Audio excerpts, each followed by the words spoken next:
right? Yeah. Welcome everybody.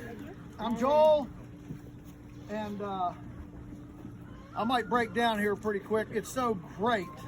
Isn't it great? Yes. Isn't it just great? Yes.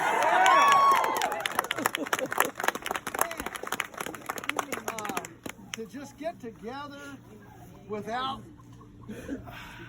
encumbrances. The thing that strikes me is just nobody's judging us here. You know, we're anyway. It's great. And so I'm Joel, and we've got a 1-hour tour, and then we'll migrate to the Hoop 5 up there for the activities of the day. But again, we're just so delighted that you're here. I'll get another crack at you this afternoon. Right now, we're going to talk about Polyface in the winter. We're well known for animals on pasture, grass-based livestock, all this other stuff. But what happens when you have 30 inches of snow? What happens when it's 0 and the chill factor is minus 15? A lot of these pasture systems are not real friendly at that point to the animals any more than to us. And so He agrees. So what we're going to do this morning is take just a quick look at some of our winter type infrastructure, because it isn't always 70 degrees and blustery, pretty cumulus clouds. And so for those of you who don't know, we've been here since 1961. So we have 4 generations here. Mom will be 97 in December, and still, she quit driving in February. Our joke is that's why COVID came, was because Mom quit driving. The cosmos responded with Mom not behind the wheel anymore today.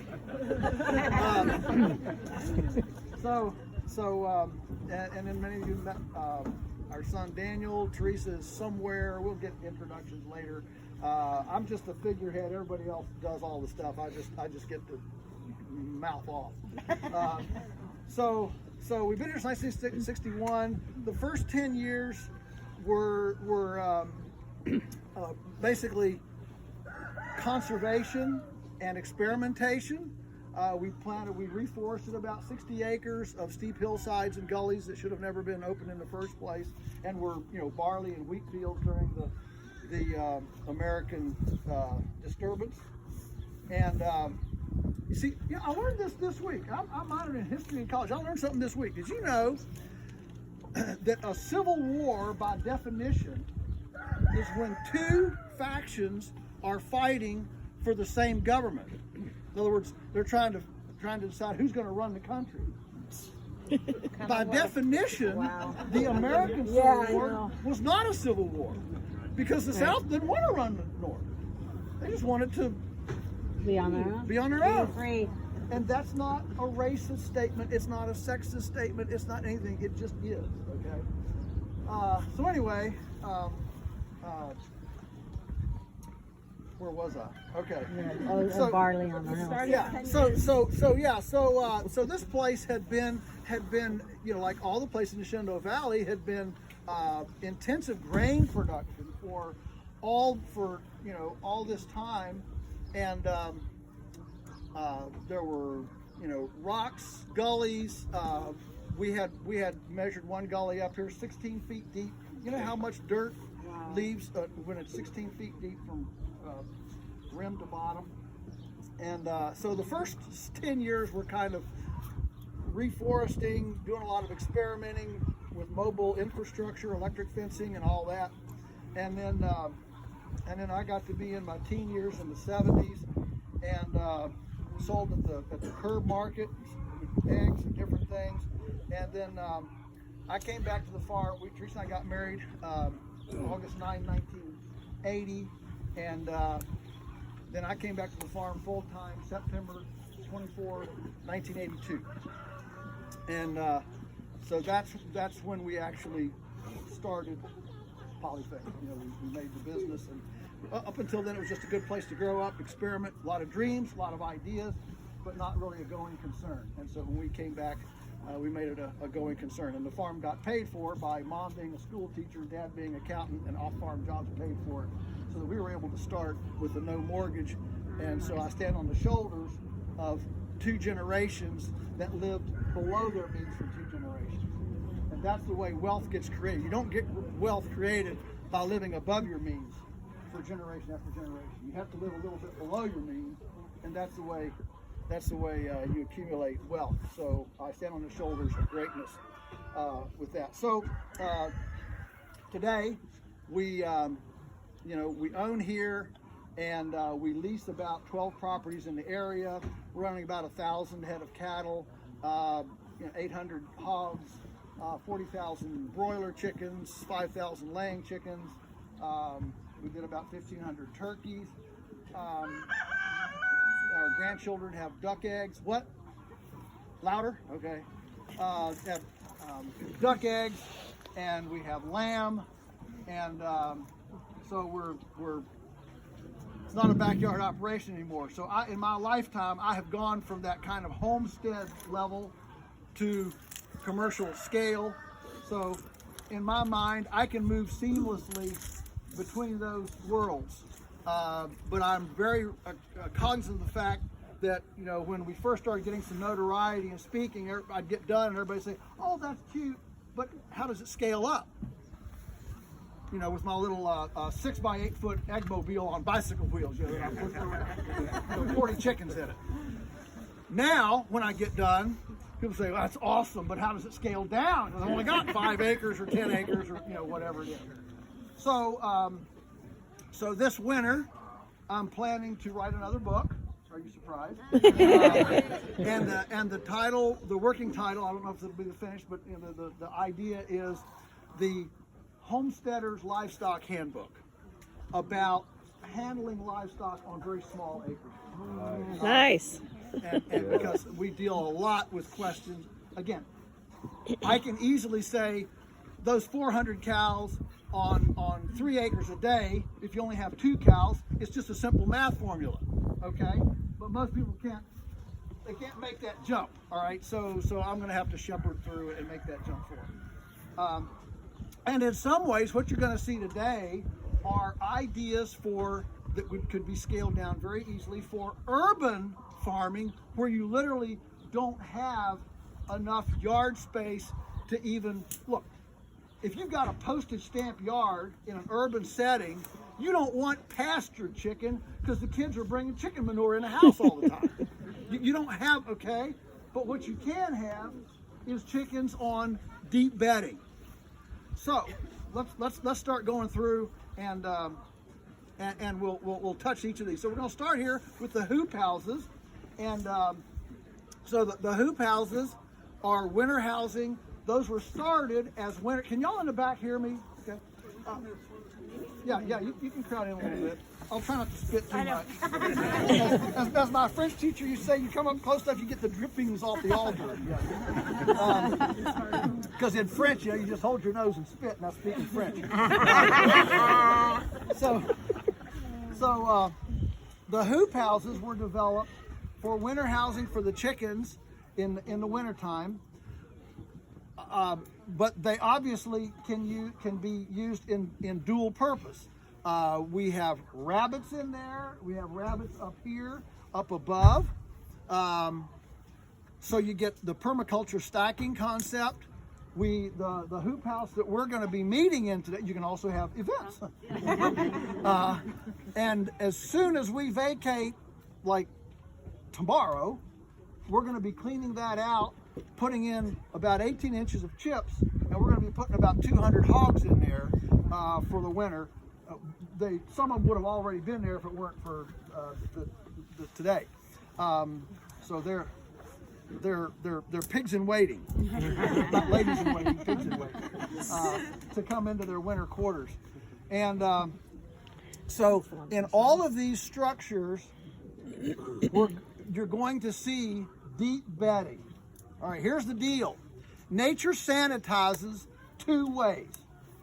One is with rest and sunshine. That's the pasture movement, moving around, migration, all that stuff, okay? The other is with vibrant decomposition, which we're familiar with in what? Compost piles. Yes, compost piles. Okay, so vibrant decomposition is the other way nature sanitizes. When you confine animals, and there are certainly times when you want to confine animals, like I said, an urban thing that doesn't have a yard, a winter situation like this. So they're in here for about 100 days. There are times when you want to confine animals. When you do, you want them on compost. Well, how do you put them on compost? You go with deep bedding. If I said we're going to do a compost demonstration here, but we don't have much material, so we're going to make a really little one. We're going to make one 12 inches by 12 inches by 12 inches. What would you say to me? Too small. That's very nice. Some people say you're stupid. I'll take that it's too small better. Right? Why doesn't it work? Because it's too small. Why is it too small? Circulate the air. Circulate the air. What? They need space to move. Needs space to move. What needs space to move? Well, if you're composting, he's talking about. Forget the animals, man. We're just talking about a compost pile, a little compost pile. the microbes that are Microbes. Requires pressure. Air. Pressure, air. You can't put an animal on it. Well, we're not talking about animals right now. We're just talking about a compost pile. Why is 12 by 12 by 12 too small? All right. Needs more air to. Here's the layman's answer. All right. This is one that kindergartners can understand.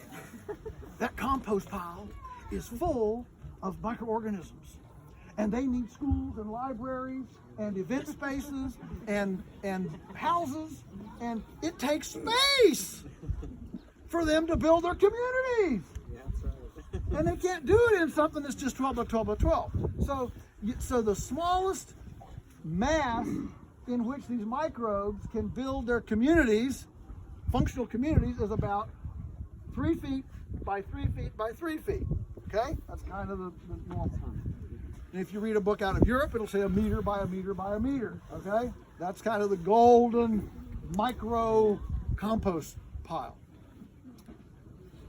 The point being that a skiff of carbon does not a compost pile make. There's not enough space for all this community of beings to exist.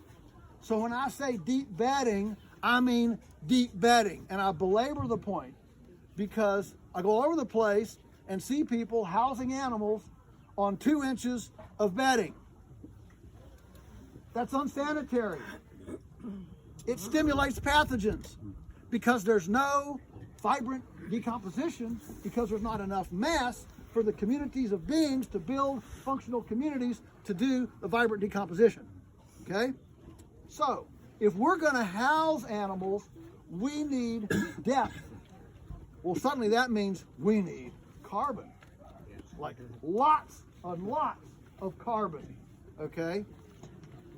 So, what you'll see as we go here is you're going to see a manifestation of the carbon economy. All right?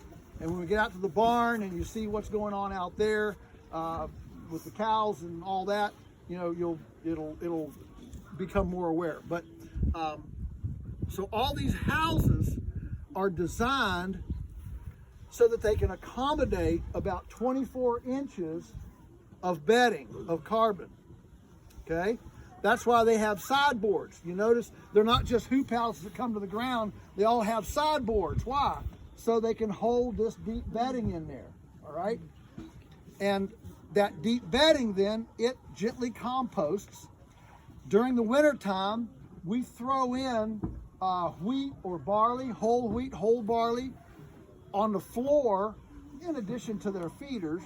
But we don't do this in the summer when they're on pasture. We do it in the winter when they're on deep bedding, and we just fling. They eat about 3/4 of it immediately. They love that, that fresh. That's a great thing.